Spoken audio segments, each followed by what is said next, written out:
menebus kami.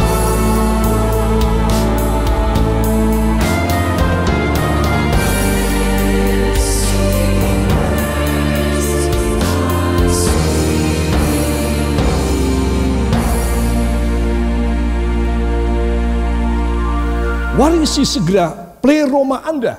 Saudara, ada dua buah ayat yang penting yang akan saya sampaikan pada pagi hari ini adalah dari Efesus pasal yang ketiga, ayat yang ke-19 dan ayat yang ke-20. Surat Efesus pasal yang ketiga, ayat 19 dan ayat yang ke-20 mohon dibuka pada Alkitab saudara. 1, 2. Dan dapat mengenal kasih itu sekalipun ia melampaui segala pengetahuan. Aku berdoa supaya kamu dipenuhi di dalam seluruh kepenuhan Allah. Bagi Dialah yang dapat melakukan jauh lebih banyak daripada yang kita doakan atau pikirkan, seperti yang ternyata dari kuasa yang bekerja di dalam kita. Amin. Saudara yang kekasih, perhatikan, dan dapat mengenal kasih itu. Siapa? Supaya kita orang bisa mengenal kasih Tuhan, ya. Sekalipun ia melampaui segala pengetahuan, jelas kasih Tuhan itu melampaui keadaan saudara. Sejatuh-jatuhnya seseorang, kasih Tuhan lebih daripada kejatuhannya. Amin. Saudara, itu sebab seorang anak Tuhan dia harus tahu bahwa kasih Tuhan itu melampaui segala pengetahuan. Saudara, pengetahuan apa saja yang saudara sudah mentok di sana, Tuhan masih mempunyai cara, yaitu kasih, untuk melanjutkan karya dan pekerjaannya di dalam hidup saudara. Katakan saya percaya. Katakan saya harus mendapatnya. Ya saudara. Nah, aku berdoa kata Rasul Paulus supaya kamu dipenuhi. Nah ini di sini saya akan masuk bersama Anda di dalam kata pleroma tersebut. Ya. Aku berdoa supaya kamu dipenuhi di dalam seluruh kepenuhan Allah. Ya, ini bagian pertama nanti akan kita lihat. Dan nanti pada bagian kedua ayat 20. Bagi Dialah yang dapat melakukan jauh lebih banyak. Katakan Yesus dapat melakukan jauh lebih banyak daripada yang saya doakan dan yang saya pikirkan. Yang percaya beri tepuk tangan bagi dia. Haleluya. Para kekasih, itu sebab ini hal yang penting sekali dalam hidup kita. Saya sudah katakan, sama-sama mau mati, kenapa tidak dinikmati dulu? Banyak orang menikmati dalam dosa, di dalam duniawi. Tetapi Anda dan saya menerima anugerah untuk menikmati segala yang baik dari tangan Bapa kita di sorga. Amin. Yang melampaui segala pikiran, segala akal dan pengetahuan. Saudara, kalau saya dan saudara pada saat ini sedang mentok dimanapun Anda berada, perhatikan dengan baik-baik. Dia mempunyai kasih dan kuasa yang melampaui segala yang mentok dalam hidupmu. Itu sebab Anda dan saya harus mendengar firman. Amin. Hanya mendengar firman, saudara akan mendapatkan sesuatu yang ajaib dalam hidup saudara. Banyak orang bertanya, bagaimana ini bisa? Bagaimana itu bisa? Saya selalu jawab, mendengar firman lebih banyak, ya. Kenapa? Karena hanya firman yang bisa merubah orang.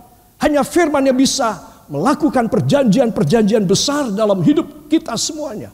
Kalau Anda dan saya pada saat ini dalam keadaan yang stuck, dalam keadaan yang tidak beruntung, dalam keadaan yang jeblok, dan dalam keadaan yang berantakan, engkau bisa dipulihkan hanya melalui firman Tuhan. Saudara, ini adalah satu hal yang hanya Tuhan bisa bikin.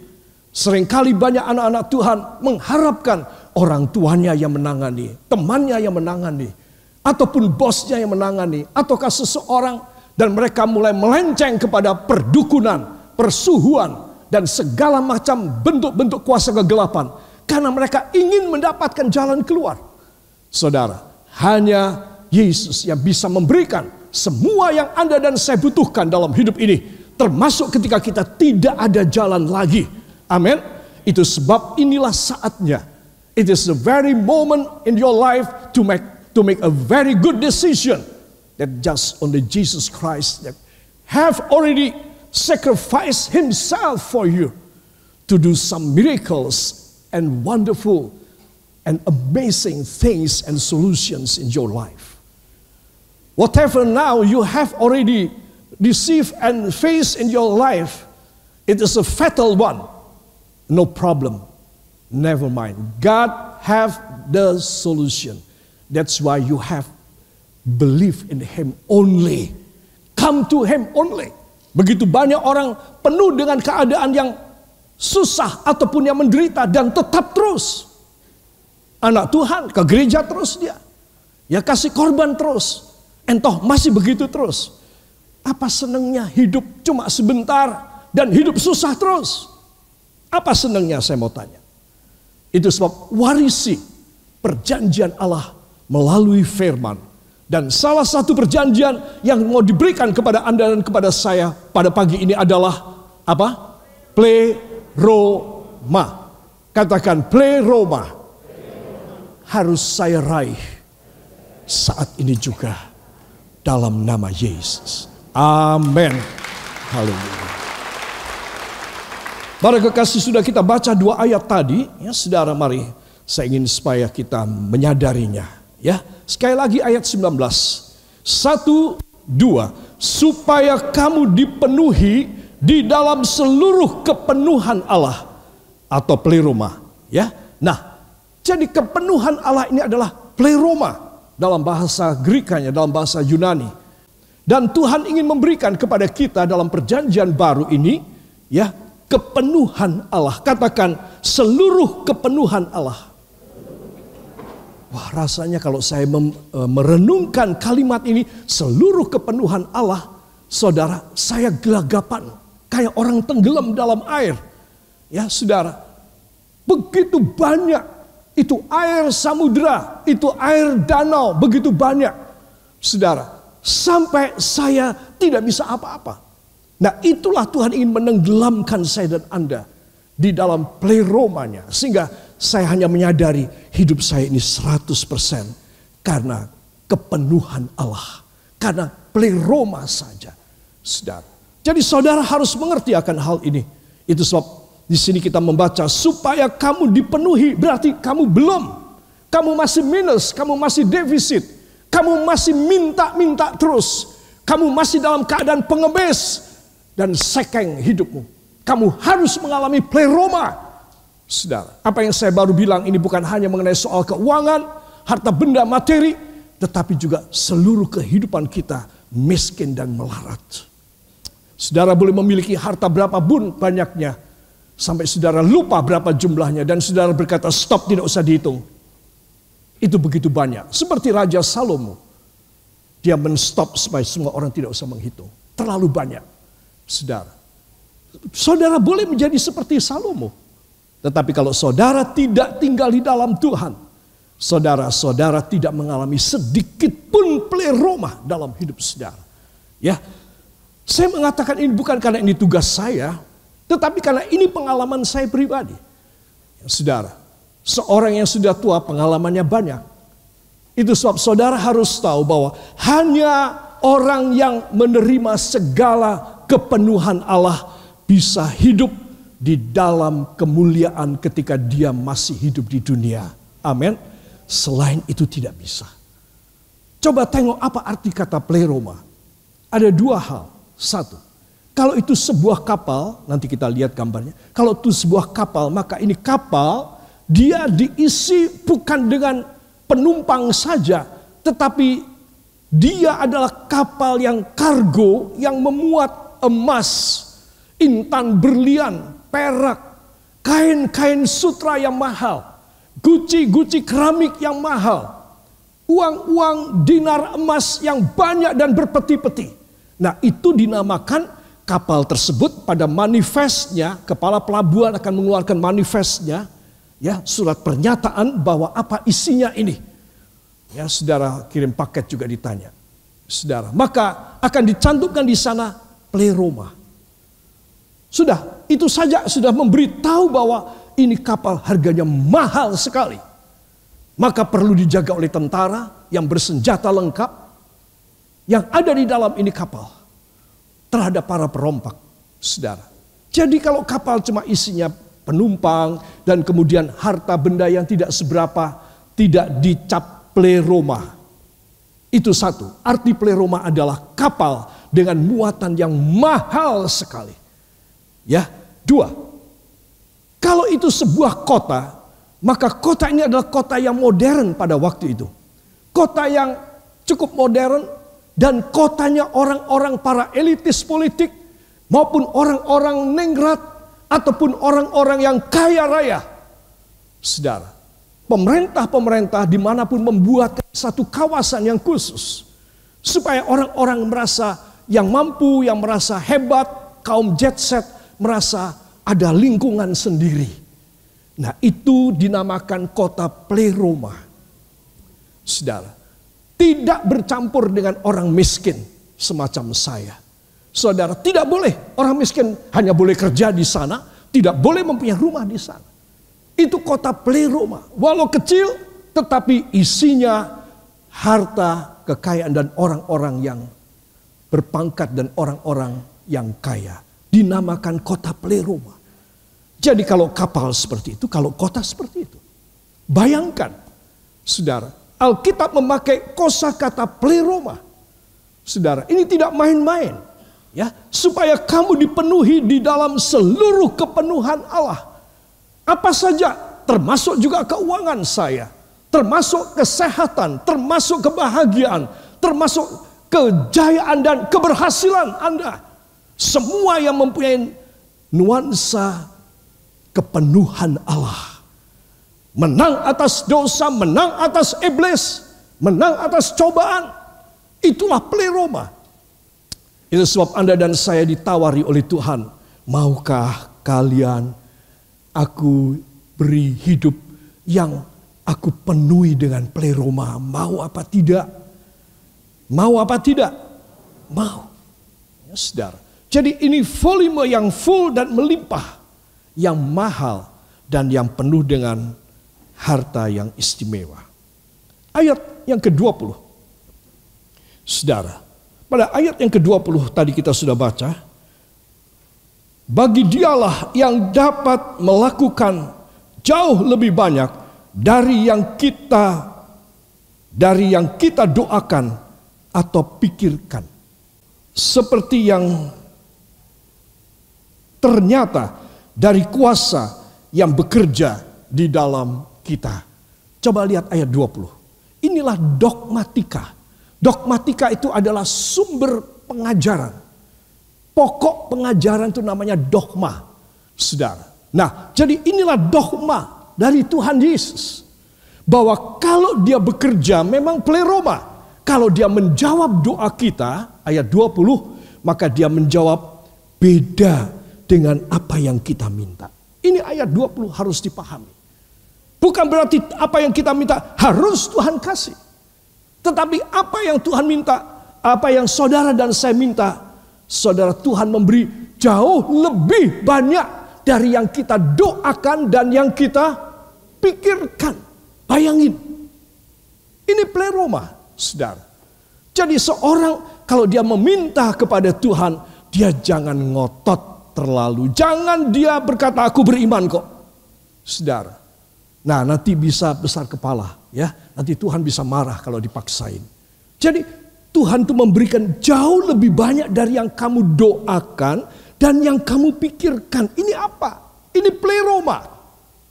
Jadi seorang anak Tuhan, dia harus berusaha dan dia harus hidup di dalam berserah pada jawaban Tuhan, bukan jawaban doanya. Katakan, saya harus berserah dan menerima pada jawaban Tuhan, bukan jawaban doa saya.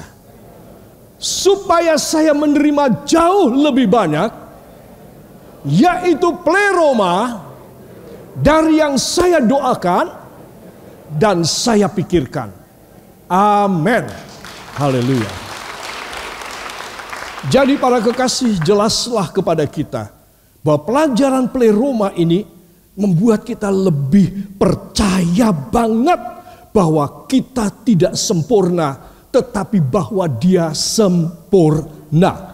Jadi seolah-olah dengan pelajaran pleroma ini, Tuhan berkata kepada saya dan kepada Anda semua, nak, kamu percaya wes karo aku. 100% kamu percaya saja sama aku. Karena aku lebih tahu dan aku ini punya kuasa yang dahsyat. Gak seperti yang kamu minta. Aduh, pretelan yang gak karu-karuan. Aku bisa memberikan jauh lebih banyak dari yang kamu minta dalam doa dan kamu pikirkan. Saudara, Tuhan seolah berkata, aku mau memberi yang pleroma. Dari doamu pun aku beri yang pleroma. Amin. Yang percaya beri tepuk tangan bagi dia. Haleluya. Saudara yang kekasih, inilah dia bagian yang pertama ya. Tadi pendahuluan, ini yang pertama. Pleroma adalah kapal yang bermuatan mahal dan full. Ya, saudara, zaman dulu ini kapal-kapal semacam ini ya, saudara, dengan layar-layar, saudara. Dan itu muatannya, kalau pleroma capnya dari Syah Bandar Pelabuhan, itu dicap pleroma. Maka ini berarti kapal mahal, full dengan harta benda, harus dijaga. Ya, saudara. Nah, ayatnya tadi supaya kamu dipenuhi di dalam seluruh kepenuhan Allah. Ya, bayangkan saudara, saudara berdoa, saya berdoa. Setiap kali kita ini cuma minta sedikit sekali dari kepenuhan Allah. Bayangkan. Jangan anggap bahwa Tuhan itu kerepotan. Tuhan itu kewalahan dengan doa saudara. Karena doa saudara itu besar kebutuhannya. Dahsyat yang saudara anggap kebutuhan saudara. Lalu saudara bawa dalam doa. Apakah Tuhan kerepotan? Enggak. Tuhan itu hanya sedikit saja. Tidak ada apa-apanya. Ya. Supaya kamu dipenuhi di dalam seluruh kepenuhan Allah.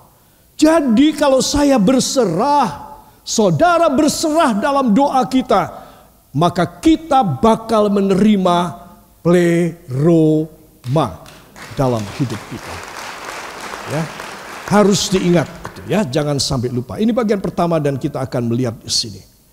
Warisi segera pleroma. Jadi itu hak Anda dan hak saya. Bayangin kalau saya tidak ngerti firman, saudara tidak ngerti firman. Sampai mati kita tidak mewarisinya, kita tidak menghaki hak waris kita ini.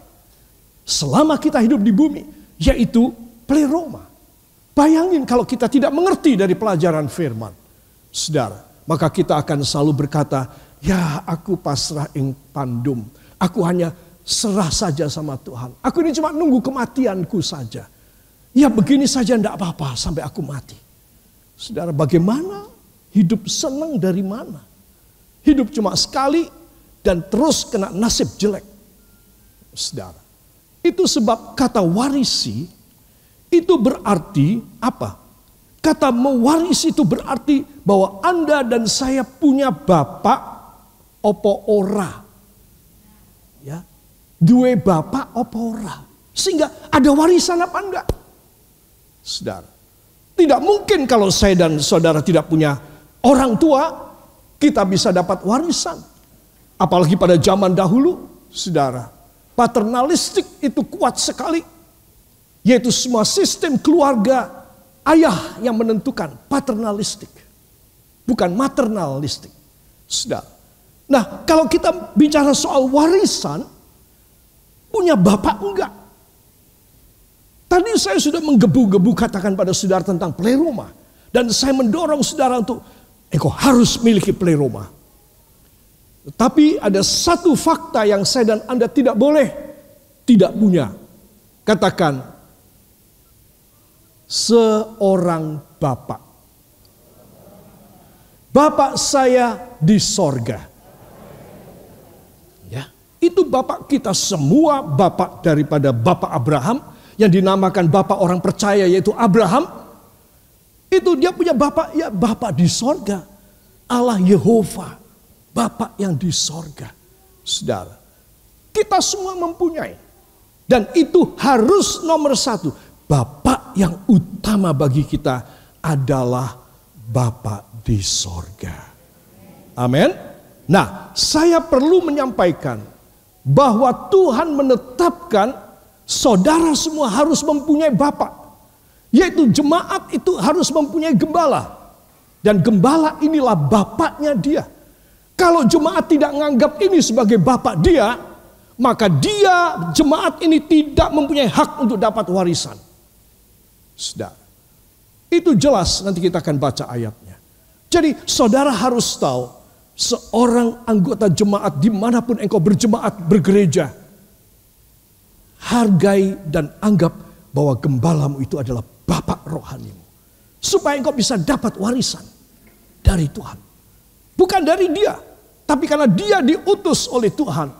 Maka jemaat yang bisa menghargai bapak rohaninya, maka jemaat lebih mudah mendapatkan pleroma dalam hidupnya. Warisan ilahi dari bapak yang tidak kelihatan. Dari bapak yang bersinggah sana di sorga. Yang gak mungkin kita datang kepadanya kecuali mati. Saudara, itu sebab Anda dan saya harus tahu. Pertanyaan ini penting. Punya bapak apa tidak? Saudara. Jadi di sini kita perlu mengerti akan hal ini ya saudara. Nah, saya akan mulai masuk pada, lihatlah ilustrasi gambar ini. Tangan seorang anak kecil ya, dipegang oleh ayahnya. Mari kita akan membuka lebih dahulu dalam Matius 21 ayat 28 sampai 30. Injil Matius pasal yang ke-21 ayat 28 sampai 30. Apa judul dari perikop ini? Perumpamaan tentang dua orang anak, ya. Nah, mari kita akan baca 28 sampai 30. 1, 2. Tetapi apakah pendapatmu tentang ini? Seorang mempunyai dua anak laki-laki.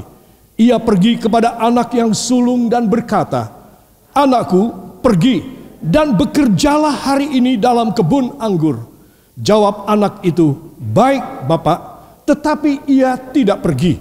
Lalu orang itu pergi kepada anak yang kedua dan berkata demikian juga. Dan anak itu menjawab, "Aku tidak mau." Tetapi kemudian ia menyesal lalu pergi juga. Tetapi kemudian ia menyesal lalu pergi juga. Amin. Saudara. Nah, di sini kita melihat bahwa si bungsu anak nomor 2, saudara, dia ketika menolak perintah dari ayahnya bilang, "Ayo kamu pergi ke kebun untuk kerja, untuk membantu papa." Dan dia menjawab, "Enggak mau, Pak." Ya. Tetapi kemudian dia sadar. Saya mau tanya, apa kesadaran anak bungsu ini? Saudara, dia punya kesadaran kalau aku mengecewakan bapakku, aku enggak dapat warisan. Saudara. Anak yang pertama tahu dia tidak boleh mengecewakan ayahnya. Anak sulung berkata, "Iya Papa, aku akan pergi." Tapi dia tidak pergi. Dia hanya mau menunjukkan dia punya komitmen, dia punya janji, dia punya kesetiaan kepada sang ayah yang bakal memberi warisan kepada dia. Tetapi dia tidak mau melakukan. Saudara, anak bungsu dia tidak mau kehilangan sosok ayah yang bisa memberi warisan kepada dia. Itu sebab ketika dia sudah nolak ayahnya dan dia menyesal, diam-diam dia pergi ke kebun anggur ayahnya dan dia bekerja di sana. Saudara, jangan anggap ayah tidak tahu. Saudara, ayah serba tahu. Itu sebab dia menyelamatkan warisannya. Tidak bakal anak sulung dapat. Walaupun hak kesulungan 2 kali daripada adik-adiknya. Sekalipun dia tidak akan dapat. Itu sebab Anda dan saya harus mengerti, saudara. Orang tidak belajar Alkitab dari mana bisa ngerti. Ya, ora dong sama sekali nanti. Itu sebab Anda harus mengerti. Bahwa Anda itu harus ambil hati Bapa yang di sorga. Supaya Anda dapat warisan. Saudara. Nah, Bapa di sorga mewakilkan pada seluruh jemaat di dunia. Gembala-gembala, pastor-pastor. Untuk menggembalakan. Untuk menjadi bapak rohani mereka. Supaya para gembala ini mempertanggungjawabkan kepada Bapa yang di sorga. Saudara. Nah, disinilah pentingnya seorang anak Tuhan, dia mempunyai pegangan tangan sang Bapa. Ya, Ada dua buah ayat di dalam 1 Korintus 4, mohon dibuka. 1 Korintus 4 ayat yang ke-14 dan 15. 1 Korintus 4 ayat 14 dan 15. 1, 2. Hal ini kutuliskan bukan untuk memalukan kamu, tetapi untuk menegur kamu sebagai anak-anakku yang kukasihi. Sebab sekalipun kamu mempunyai beribu-ribu pendidik dalam Kristus, kamu tidak mempunyai banyak bapa, karena akulah yang dalam Kristus Yesus telah menjadi bapakmu oleh Injil yang kuberitakan kepadamu. Amin. Saudara, ini luar biasa loh saudara. Bukan luar biasa si gembalanya, si bapak rohaninya, tidak. Tetapi hierarkinya, hubungan kekeluargaan rohaninya, ini luar biasa. Jadi Tuhan menetapkan supaya sidang-sidang jemaat yang dilayani oleh Rasul Paulus menjadi anak-anak yang dia tanggung jawabi, yang dia menanggung pertanggungjawabannya. Saudara, itu sebab dia mengatakan bahwa sebab sekalipun kamu mempunyai beribu-ribu pendidik di dalam Kristus, guru agamamu, dosen agamamu banyak, dosen teologimu banyak, guru-guru agamamu banyak tentang Kristus, di dalam Kristus. Sekalipun guru dan dosen banyak beribu-ribu, kamu itu cuma punya satu bapak. Aku loh bapakmu. Aku yang menanggung jawab semuanya di hadapan Tuhan. Saudara, ada jemaat yang menolaknya. Rasul Paulus berkata, sungguh memalukan, aku harus bicara dengan bahasa apa kepada kalian, karena kalian menolak aku. Saudara, ada juga yang tidak mau tunduk. Saudara, mereka tidak akan mendapat warisan apapun di dalam hidup mereka. Itu sebab betapa pentingnya hal ini. Bukan untuk saya mengagungkan semua gembala jemaat, tapi saya ingin mendudukkan kembali proporsionalnya, ya, legitimasinya, hierarkinya. Saudara, proseduralnya bagaimana seorang anggota jemaat bisa menerima berkat dan warisan pleroma dalam hidup bila dia tidak punya bapak. Karena kata waris selalu berkenaan dengan bapak atau orang tua. Itu sebab Anda dan saya kita harus tahu dan mengerti akan soal ini.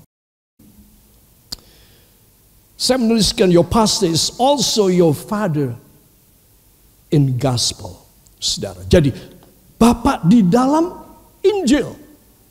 Jadi pastor, gembala-gembala semua itu harus bertanggung jawab, berakting sebagai bapak dari Injil kepada jemaatnya dia. Saudara, jadi inilah hal yang penting sekali, supaya jemaat ini bisa mendapatkan segala pleroma dari yang harus dia warisi dari Bapa di sorga. Bapa di sorga melalui bapak-bapak di dalam jemaat-jemaat. Kamu boleh mempunyai ribuan dosen dan guru, tetapi kamu cuma punya satu bapak. Jadi itu penting sekali. Supaya apa? Supaya kita boleh menjadi seorang yang benar-benar ya menerima rahasiamu dapat warisan. Saudara, apakah rahasiamu dapat warisan? Kau bisa punya banyak guru firman dan konselor, tapi hanya ada satu bapak. Bapakmu dalam gospel and grace. Gospel itu Injil, grace itu anugerah. Bapakmu dalam Injil dan anugerah, ini yang authorized ilahi. Ini yang disahkan oleh Allah demi berkat dan pertolongan di saat kritismu. Ini saya tuliskan dengan jelas ya. Ini salah satu khotbah saya di luar. Saudara, Galatia 4 ayat 19. Jadi betapa pentingnya jemaat itu menganggap gembalanya itu sebagai bapak rohani. Kalau saya di sini semua saudara sudah menganggap ya, sebagian memanggil saya papa, saudara. Tapi saya menekankan ini untuk jemaat-jemaat yang lain. Ini salah satu slide saya khotbah di gereja yang lain, saudara. Nah, di satu kesempatan yang lain, bukan gereja, pada satu kesempatan yang lain, pada para pendeta, Jadi bapakmu dalam gospel and grace ini yang authorized. Inilah yang dilegalkan, disahkan oleh Bapa di sorga.